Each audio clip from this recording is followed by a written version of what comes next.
Jennifer Davis here with Aaron Harper, father of 3 in Charlotte. You work with a veteran nonprofit. You are a veteran yourself. So thank you for joining us for this Veterans Day episode. My pleasure. Thanks for having me. Okay, so you served 5 years in the Marine Corps, and that included being deployed in Desert Storm, and that's where you were injured in 1991, right? Tell me what happened. That is correct. So our base was located in a place in Saudi Arabia called Ras Al Mashab. That location was close enough to the Iraqi border where Iraqis could launch what are called frogs, which are free rockets over ground. So big, huge, 18-foot long rockets that would impact the ground. So obviously you want to make sure that you've got a bomb shelter basically available. And during one of those attacks, you have to grab your gear, your big, huge backpack with, 60, 70 pounds worth of gear, plus your rifle, your protective gear, and get to the bunker. And one of those times I was grabbing my gear and I heard I felt a pop in my lower back. And that was the initial rupture of the L5S1 disc and a bulge at L45.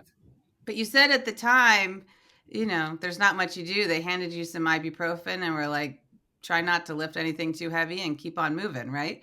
Correct. Yeah. It's just the way how the military works. You're in a combat situation, you got to keep moving. So you just kept doing it and worked through the pain. Wow. So you get back. You did have back surgery in 92. It helped a little bit, but you still had a lot of numbness in your left foot. Eventually, you had to medically retire in 93. I mean, the pain was really bad. I'm going to fast forward here through something really quick, but what happened in that time was amazing. You had 4 surgeries by the time you were 29.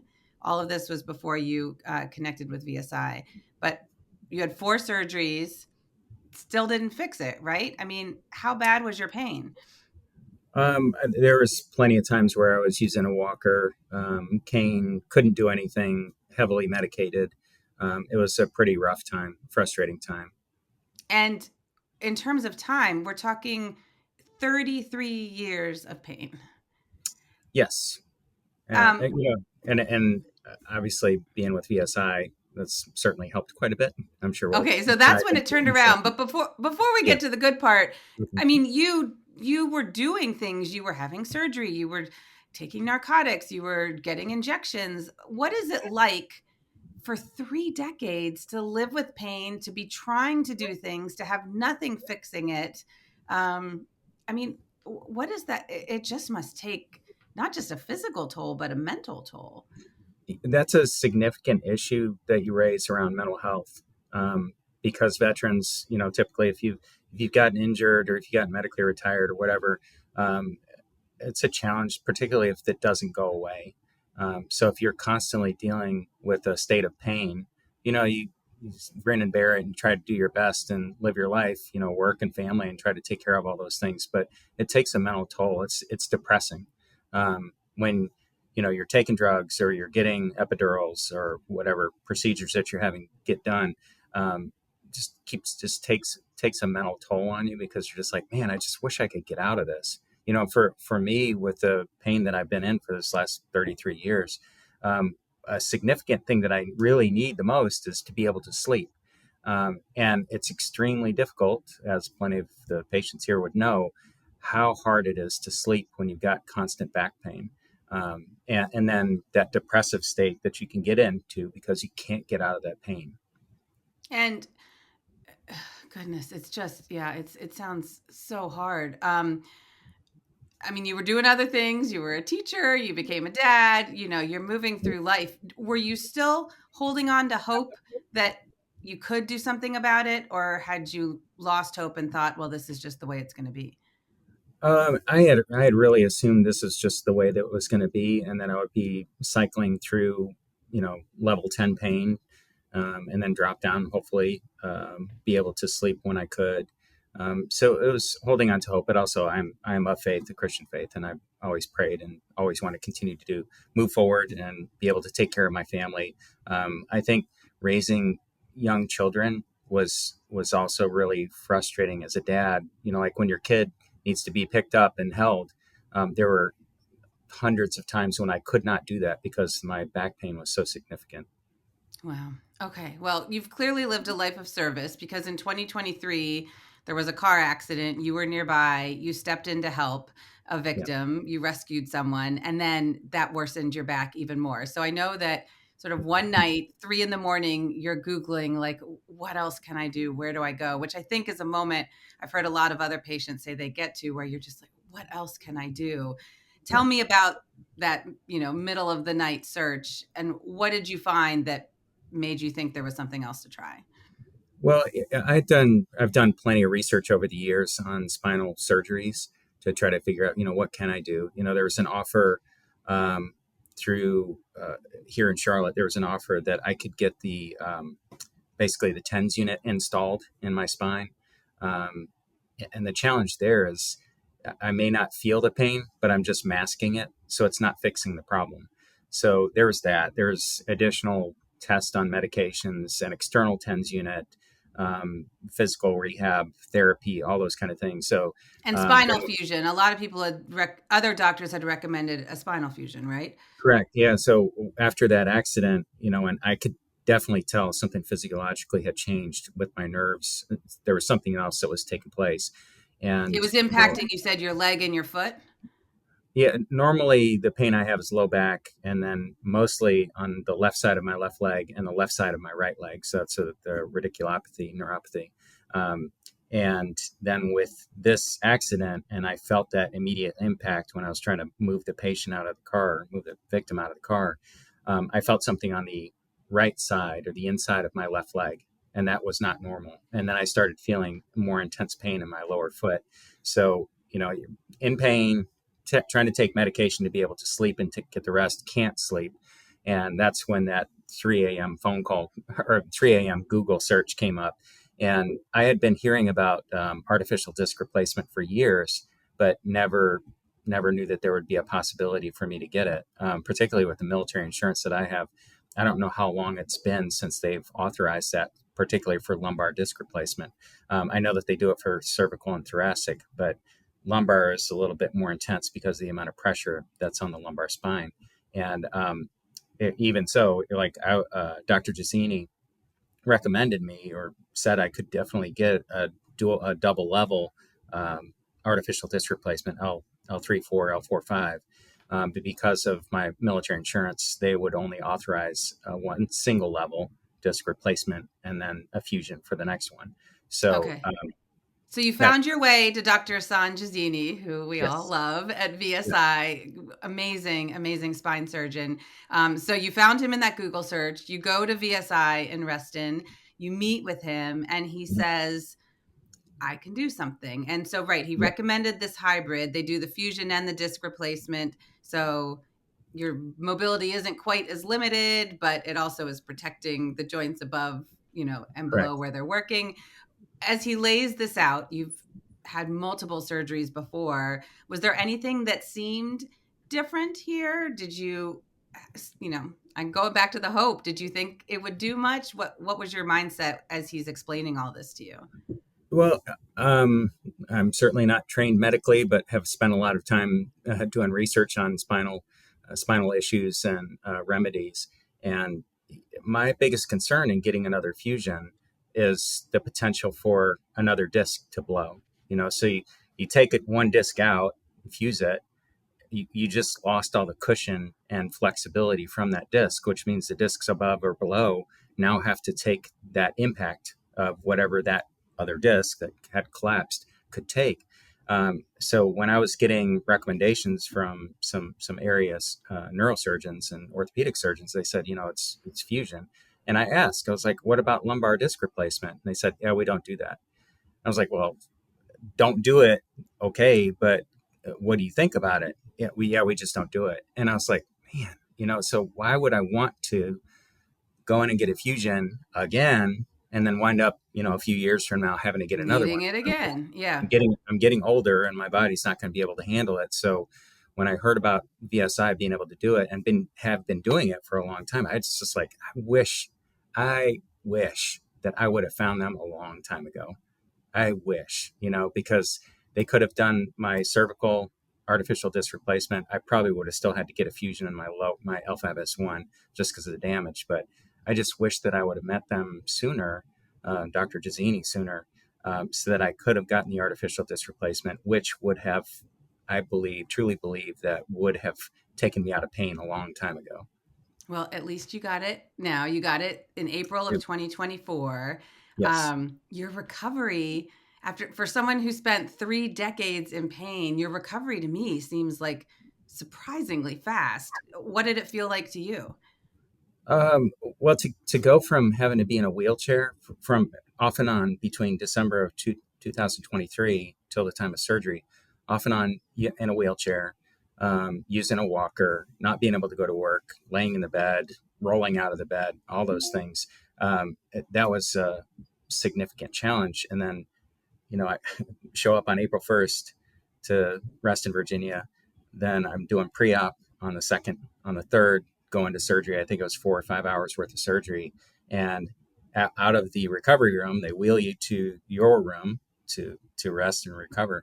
They're like, okay, get out of the bed and walk over there to your bed. And I was like, dude, I am in so much pain. What are you talking about? And then I get out of the bed and you're like, I'm not really in that much pain. I don't know if this is drugs or if the change was that fast. And the change was that fast that I Wow. was able to feel that difference. And obviously, there's surgical site pain, which you would Right. expect in the stomach and the stomach area, and some radiculopathy, neuropathy pain in both of the calves. But to be able to walk again immediately, and then within a couple hours to be able to walk the hall of the of the hospital, and then walk all the way around the hospital all within a day of that surgery was just remarkable. Hard to believe.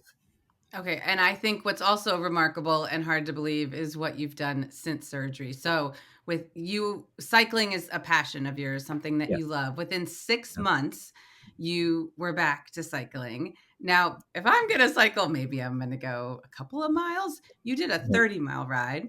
Then you did a 24-hour, 50-mile ride with one of your sons. Seven Yes. months after surgery, you did a 350-mile ride with the Air Force cycling team from the Wright Brothers Memorial in North Carolina to the Air Force Memorial. Did you ever expect after 33 years of pain that, within months of surgery, you'd be able to do something like this or even do it at all? Well, off and on over the years, I've been able to participate in cycling because I guess I'll get this question. It's like, yeah, I'm a disabled veteran and I do have radiculopathy for both of my legs and low back pain. But the way I have my bicycle set up, road bicycle set up, I can change positions pretty regularly. And you think about it, I'm sitting down, right? So if you said, hey, you got to walk that distance, no way in the world I would be able to do that. So off and on, I've been able to cycle over the years. But when I met with Dr. Jazini, he said, so what are your goals? Obviously I want to be able to walk correctly again. I want to get out of pain as best I possibly can. I know that I'm going to keep some nerve pain. I've had it for such a long period of time. I can't get away from that. But I said, I enjoy cycling. There's a ride that takes place on July 4th. On July 3rd, I was cleared to start cycling again. So July 4th, 30 miler. And then later on that month, when you say 24-hour ride, it's the 24 hours of booty that takes place across the country for cancer research. And that was going to be my son's first ride on his own bicycle. Previous to that, he was on a tandem. So 50 miles over 24 hours, not that big of a deal. But he had a good time and we had a good time. And then then in September, that's when the Air Force cycling ride came up. So, I'm telling him all these things. This is what I have in my mind. This is what I would like to be able to do if we can get everything recovered. He's like, all right, let's go for it. So because of that encouragement, well, you heard the results already. January or July 4th, the end of July, September, and again in October. And I mean, I think what you just did, all of that is amazing. And then this next thing you did just boggles my mind. So you just 2 weeks ago Mhm. supported a paralyzed hand cyclist on a 180-mile ride over 3 days. And I've seen the photos.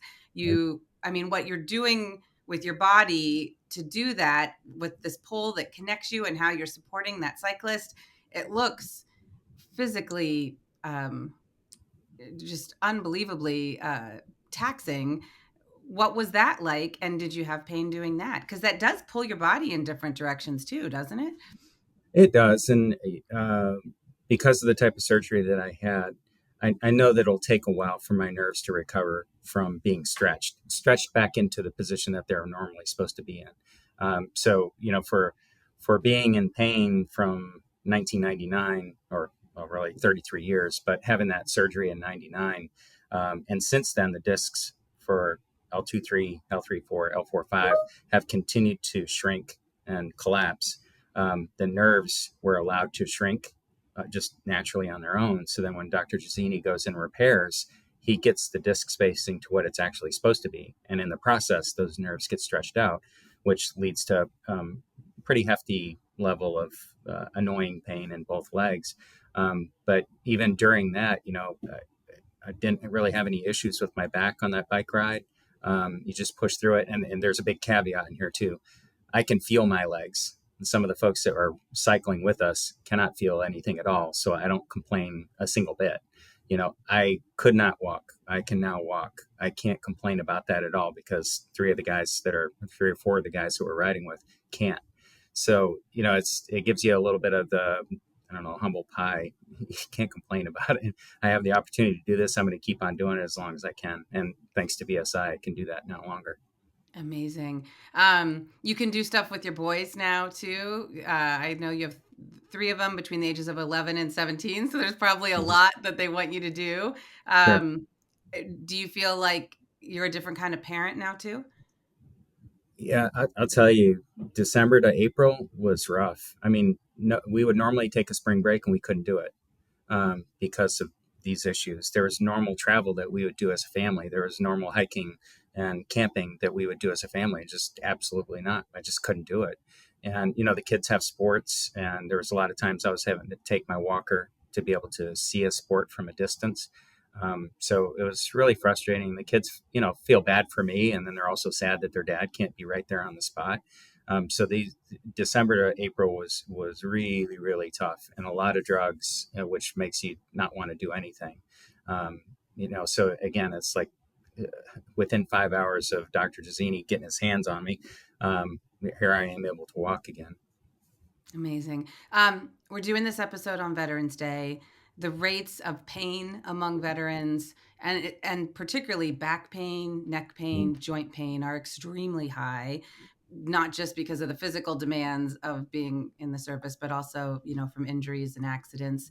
Um, it's a challenge for a lot of veterans. Your Yes. story is incredible because you spent so long trying to find your solutions. So, what are your lessons from your pain journey for other veterans? What would you tell them if they're searching in the middle of the night for answers, or if it's gone on a really long time for them Sure. and they're having trouble? Well, easy button is go to VSI. And that's not. I'm not trying to promote VSI specifically for that, but it's too easy because Dr. Jazini and staff were just so phenomenal. From that 3 a.m. email to a response around 8 o'clock that same day, to say, "Hey, we're more than happy to take a look at this." And then as we were having conversations, there's a concierge team that was working with me so that I could get to and from. They provided transportation from the airport because being in Charlotte, flying up to DCA, um, everything was so smooth and so caring. And if I have a question, I don't get an email response back. I get a phone call from one of the PAs, and it's very quick within that same day. And if there's a more significant question or something along those lines, send the question in. The PA gets it, refer checks with the patient, checks with me, and then checks in with Dr. Jazini. So everything was really smooth. And I like I said earlier, I just wish that I would have known about this opportunity back in '99, or really in 1992. I know that the artificial discs have been used in Europe and slowly worked their way over to the United States. So, if it's another veteran that's encountering spinal related issues, definitely check with VSI, do some research. Don't just accept the first answer that you get. Not saying that it's the wrong answer, but just have another conversation, have three conversations, have four. Mine was four conversations because I kept hearing fusion, fusion, fusion, fusion. I was like, lumbar discs, artificial They discs exist. Yeah. exist. So why can't we do this? And there are several spine institutes across the country that do that type of work. But when I found VSI, um, I saw some of the videos that were produced and the discussions that they were having. To say, here's what we can do, here's the patients, here are real examples. And then beyond those examples, it was actually looking at what the patient said about their surgery and their recovery and hearing directly from them so many times over and over and over again. You're like, yeah, this is legit. This is legit. And that's why I was so thankful, again, of faith. I'm glad that God pointed me in the right direction and I wound up with VSI. And one of the cool things, not to turn this to a faith-based thing, but I told Dr. Jazini that I was definitely of Christian faith. And he said, well, you know what? Your surgical team also is. And before they do the surgery, they will pray. And I was like, Hmm. man, it was so touching, and it meant the world to me to have that type of prayer right over me before the surgery started. And it definitely worked. What is the last piece of advice you'd give people for the mental challenges of this? I mean, um, how do Uh, you don't encourage take it. people? Yeah. You don't have to live in pain. That's easy for me to say, but again, being in pain for 33 years, um, upwards of level 10 in the pain, to drop down to sometimes it's hard to feel it, but it's always there. It's always there. So again, just being able to do a little bit of research, talk to other folks that have been through that type of procedure, check the reviews. If you can have conversations with other veterans who have gone through that process, who've been there, done that, may not have the same experience that you have for your military, but from the pain recovery response, it's really important to have those conversations. And, since doing that surgery, can't tell you how many times that I've referred people to VSI already that are military. Even on the bike ride to DC, we were biking and this couple came up and he happened to be a Marine that worked at the Pentagon. And he was like, "What's this ride all about?" So we're telling him all about it. And I was like, "Yeah, this is my first long distance, real first long distance since having spinal surgery." It's like, "What? Spinal surgery? You had spinal surgery in April and you're doing this right?" And I was like, "Yeah, because they were that good."